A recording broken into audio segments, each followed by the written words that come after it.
ओम शांति। आज 19 मई 2025 की प्रातः मुरली। ओम शांति। बाप दादा मधुबन। आज मीठे बाबा ने कहा, मीठे बच्चे, श्रीमत ही तुमको श्रेष्ठ बनाने वाली है, इसलिए श्रीमत को भूलो मत। अपनी मत को छोड़ एक बाप की मत पर चलो। प्रश्न, पुण्य आत्मा बनने की युक्ति क्या है? पुण्य आत्मा बनने की युक्ति क्या है? उत्तर, पहले तो पुण्य आत्मा बनना है तो सच्ची दिल से, प्यार से एक बाप को याद करो। दूसरी, कर्मेंद्रियों से कोई भी विकर्म ना करो। सबको रास्ता बताओ। अपने दिल से पूछो, यह पुण्य हम कितना करते हैं? अपनी चेकिंग करो। ऐसा कोई कर्म ना हो जिसकी 100 गुना साजा खानी पड़े, तो चेकिंग करने से पुण्य आत्मा बन जाएंगे। ओम शांति। रूहानी बाप बैठ बच्चों को समझाते हैं। यह तो बच्चों को मालूम है कि अभी हम शिव बाबा की मत पर चल रहे हैं। उनकी है ऊंचते ऊंच मत। दुनिया यह नहीं जानती कि ऊंचते ऊंच शिव बाबा कैसे बच्चों को श्रेष्ठ बनाने के लिए श्रेष्ठ मत देते हैं। इस रावण राज्य में कोई भी मनुष्य मात्र मनुष्य को श्रेष्ठ मत दे नहीं सकते। तुम अभी ईश्वरीय मत वाले बनते हो। इस समय तुम बच्चों को पतित से पावन बनने के लिए ईश्वरीय मत मिल रही है। अभी तुमको पता पड़ा है, हम तो विश्व के मालिक थे। यह ब्रह्मा जो मालिक था उनको भी पता नहीं था। विश्व के मालिक फिर एकदम पतित बन जाते हैं। यह खेल बहुत अच्छी रीति बुद्धि से समझने का है। राइट रॉन्ग क्या है, इसमें है बुद्धि की लड़ाई। सारी दुनिया है रॉन्ग, एक बाप ही है राइट, सच बोलने वाला। वह तुमको सचखंड का मालिक बनाते हैं तो उनकी मत लेनी चाहिए। अपनी मत पर चलने से धोखा खाएंगे, परंतु वह है गुप्त, है भी निराकार। बहुत बच्चे गफलत करते हैं, समझते हैं यह तो दादा की मत है। माया श्रेष्ठ मत लेने नहीं देती है। श्रीमत पर चलना चाहिए ना। बाबा आप जो कहेंगे वह हम मानेंगे जरूर, परंतु कई मानते नहीं हैं। नामवार पुरुषार्थ अनुसार मत पर चलते हैं, बाकी तो अपनी मत चला लेते हैं। बाबा आए हैं श्रेष्ठ मत देने। ऐसे बाप को घड़ी घड़ी भूल जाते हैं। माया मत लेने नहीं देती। श्रीमत तो बहुत सहज है ना।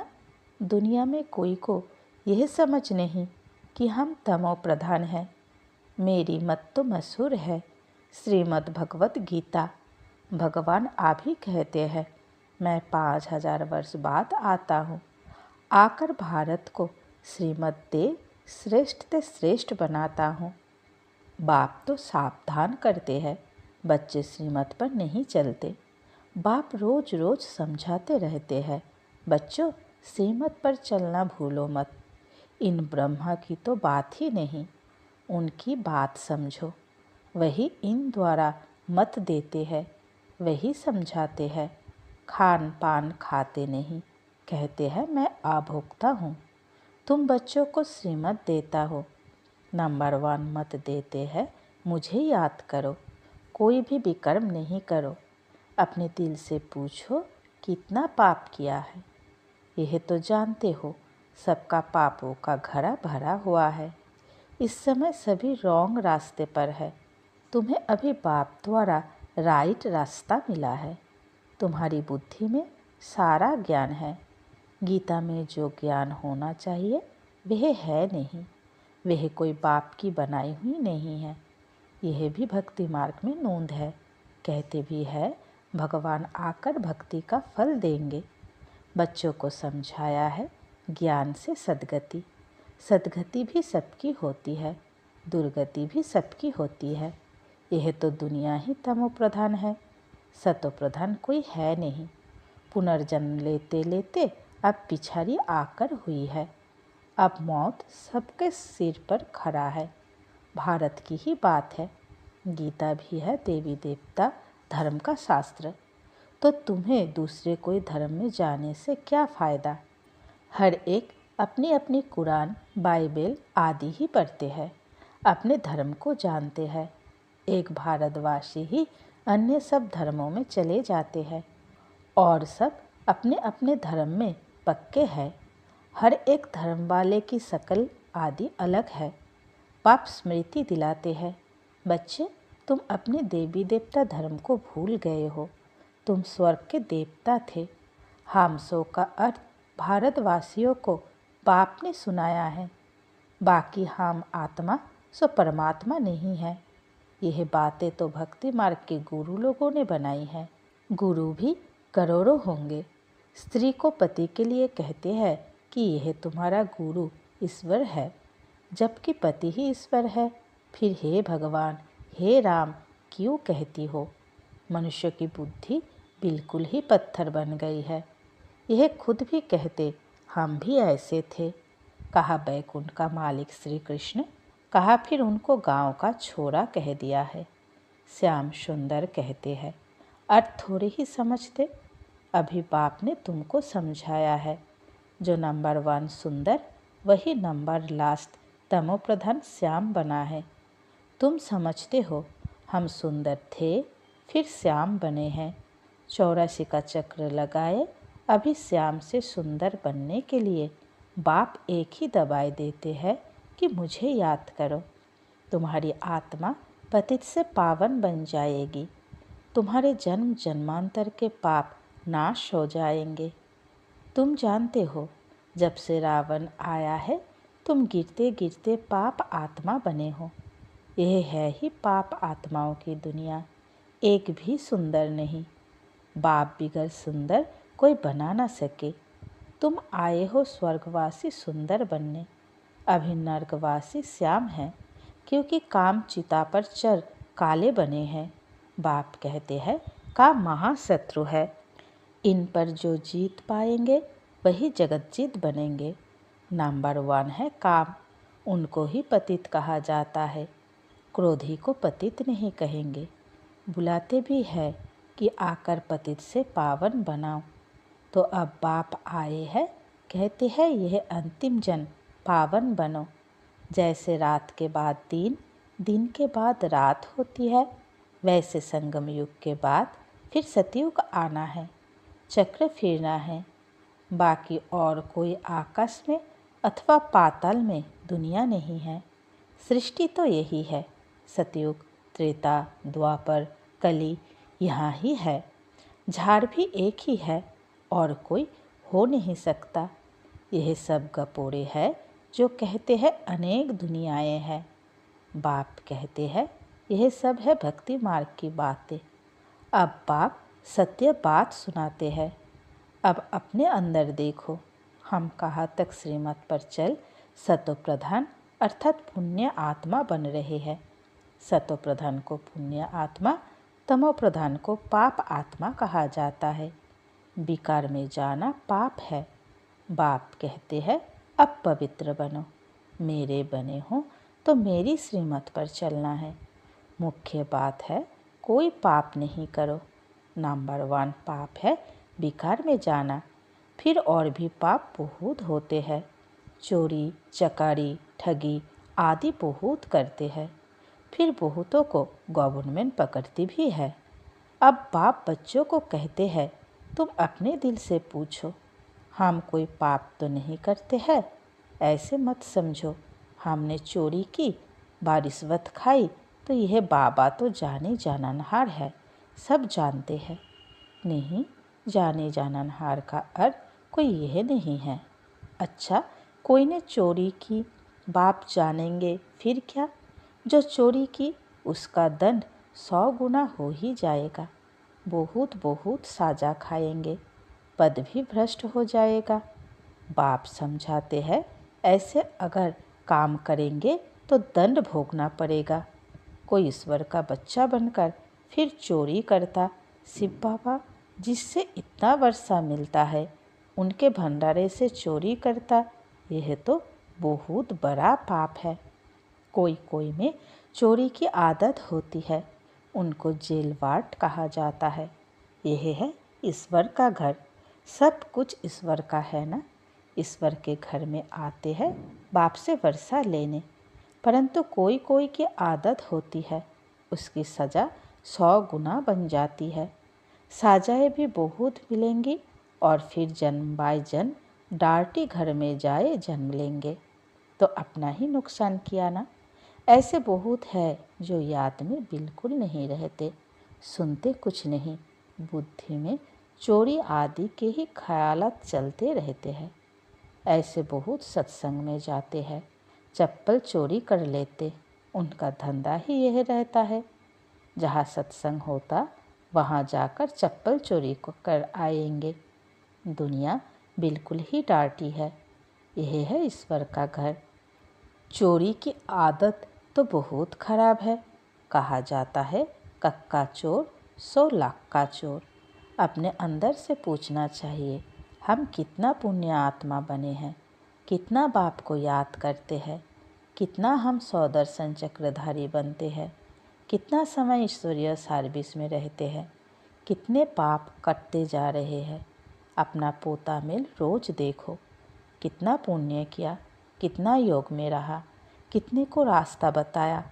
धंधा आदि तो भल करो, तुम कर्म योगी हो, कर्म तो भल करो। बाबा यह बैजिस बनाते रहते हैं, अच्छे अच्छे लोगों को इस पर समझाओ। इस महाभारत लड़ाई द्वारा ही स्वर्ग के गेट्स खुल रहे हैं। श्री कृष्ण के चित्र में नीचे लिखत बड़ी फास्ट क्लास है, परंतु बच्चे अभी इतना विशाल बुद्धि नहीं हुए हैं। थोड़ा ही धन मिलता है तो नाचने लग पड़ते हैं। कोई को जास्ती धन होता है तो समझते हैं हमारे जैसा कोई नहीं होगा। जिन बच्चों को बाप की परवाह नहीं, उन्हें बाप जो इतना अविनाशी ज्ञान रत्नों का खजाना देते हैं, उसकी भी कदर नहीं रहती है। बाबा एक बात करेगा, वह दूसरी बात कर लेते। परवाह ना होने के कारण बहुत पाप करते रहते हैं, श्रीमत पर चलते नहीं, फिर गिर पड़ते हैं। बाप कहेंगे यह भी ड्रामा, उनकी तकदीर में नहीं है। बाबा तो जानते हैं ना, बहुत पाप करते हैं। अगर निश्चय हो कि बाप हमको पढ़ाते हैं तो खुशी रहनी चाहिए। तुम जानते हो हम भविष्य नई दुनिया में प्रिंस प्रिंसेस बनेंगे, तो कितनी खुशी रहनी चाहिए। परंतु बच्चे तो अभी तक भी मुरझाते रहते हैं, वह अवस्था ठहरती नहीं है। बाबा ने समझाया है विनाश के लिए रिहर्सल भी होगी, कैलामाइटिस भी होंगी, भारत को कमज़ोर करते जाएंगे। बाप खुद कहते हैं यह सब होना ही है, नहीं तो विनाश कैसे होगा। बर्फ़ की बरसात पड़ेगी, फिर खेती आदि का क्या हाल होगा। लाखों मरते रहते हैं, कोई बतलाते थोड़ी ही है। तो बाप मुख्य बात समझाते हैं कि ऐसे अपने अंदर जांच करो, मैं कितना बाप को याद करता हूँ। बाबा आप तो बड़े मीठे हो, कमाल है आपकी, आपका फरमान है मुझे याद करो तो 21 जन्म के लिए कभी रोगी नहीं बनेंगे। अपने को आत्मा समझ बाप को याद करो तो मैं गारंटी करता हूँ, सम्मुख बाप तुमको कहते हैं, तुम फिर औरों को सुनाते हो। बाप कहते हैं मुझ बाप को याद करो, बहुत प्यार करो, तुमको कितना सहज रास्ता बताता हूँ पतित से पावन होने का। कोई कहते हैं हम तो बहुत पाप आत्मा है। अच्छा, फिर ऐसे पाप नहीं करो, मुझे याद करते रहो तो जन्म जन्मांतर के जो पाप है वह इस याद से भस्म होते जाएंगे। याद की ही मुख्य बात है, इनको कहा जाता है सहज याद। योग अक्सर भी निकाल दो। सन्यासियों के हठ योग तो किस्म किस्म के हैं, अनेक प्रकार से सिखलाते हैं। इस बाबा ने गुरु तो बहुत किए हैं ना। अभी बेहद का बाप कहते हैं इन सब को छोड़ो, इन सब का भी मुझे उद्धार करना है, और कोई की ताकत नहीं जो ऐसे कह सके। बाप ने ही कहा है मैं इन साधुओं का भी उद्धार करता हूँ। फिर यह गुरु कैसे बन सकते? तो मूल एक बात बाप समझाते हैं, अपने दिल से पूछो, हम कोई पाप तो नहीं करते हैं, किसको दुख तो नहीं देते हैं, इसमें कोई तकलीफ़ नहीं है। अंदर जांच करनी चाहिए, सारे दिन में कितना पाप किया, कितना याद किया, याद से ही पाप भस्म होंगे। कोशिश करनी चाहिए, यह बहुत मेहनत का काम है। ज्ञान देने वाला एक ही बाप है। बाप ही मुक्ति, जीवन मुक्ति का रास्ता बतलाते हैं। अच्छा, मीठे मीठे सिकिलधे बच्चों प्रति माता पिता बाप दादा का याद प्यार और गुड मॉर्निंग। रूहानी बाप की रूहानी बच्चों को नमस्ते। हम सब रूहानी बच्चों की रूहानी माता पिता बाप दादा को याद प्यार, गुड मॉर्निंग और नमस्ते नमस्ते नमस्ते। शुक्रिया मीठे प्यारे बाबा, कोटि कोटि शुक्रिया। धारणा के लिए मुख्य सार। पहली पॉइंट, बाप जो अविनाशी ज्ञान रत्नों का खजाना देते हैं उसका कदर करना है। बेपरवाहपन पाप कर्म नहीं करने हैं। अगर निश्चय है भगवान हमको पढ़ाते हैं तो अपार खुशी में रहना है। दूसरी पॉइंट, ईश्वर के घर में कभी चोरी आदि करने का ख्याल ना आए। यह आदत बहुत गंदी है। कहा जाता कक्का चोर सो लाख का चोर। अपने अंदर से पूछना है, हम कितना पुण्य आत्मा बने हैं। आज का वरदान, निर्बल दिल शिकस्त असमर्थ आत्मा को एक्स्ट्रा बल देने वाले रूहानी रहम दिल भवो। निर्बल दिल शिकस्त असमर्थ आत्मा को एक्स्ट्रा बल देने वाले रूहानी रहम दिल भवो। विस्तार में बाबा ने कहा, जो रूहानी रहम दिल बच्चे हैं वह महादानी बन बिल्कुल होपलेस केस में होप पैदा कर देते हैं। निर्बल को बलवान बना देते हैं। दान सदा गरीब को, बेसहारे को दिया जाता है। तो जो निर्बल दिल शिकस्त असमर्थ प्रजा क्वालिटी की आत्माएं हैं उनके प्रति रूहानी रहम दिल बन महादानी बनो।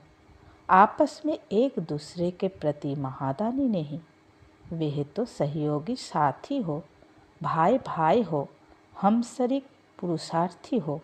सहयोग दो, दान नहीं। आज का स्लोगन, सदा एक बाप के श्रेष्ठ संग में रहो तो और किसी के संग का रंग प्रभाव नहीं डाल सकता। सदा एक बाप के श्रेष्ठ संग में रहो तो और किसी के संग का रंग प्रभाव नहीं डाल सकता। आज का अव्यक्त इशारे, रूहानी रॉयल्टी और प्यूरिटी की पर्सनालिटी धारण करो। प्यूरिटी के साथ साथ चेहरे और चलन में रूहानियत की पर्सनालिटी को धारण कर इस ऊंची पर्सनालिटी के रूहानी नशे में रहो। अपनी रूहानी पर्सनालिटी को स्मृति में रख सदा प्रसन्नचित रहो तो सब प्रश्न समाप्त हो जाएंगे। अशांत और परेशान आत्माएं आपकी प्रसन्नता की नज़र से प्रसन्न हो जाएंगी। अच्छा, ओम शांति।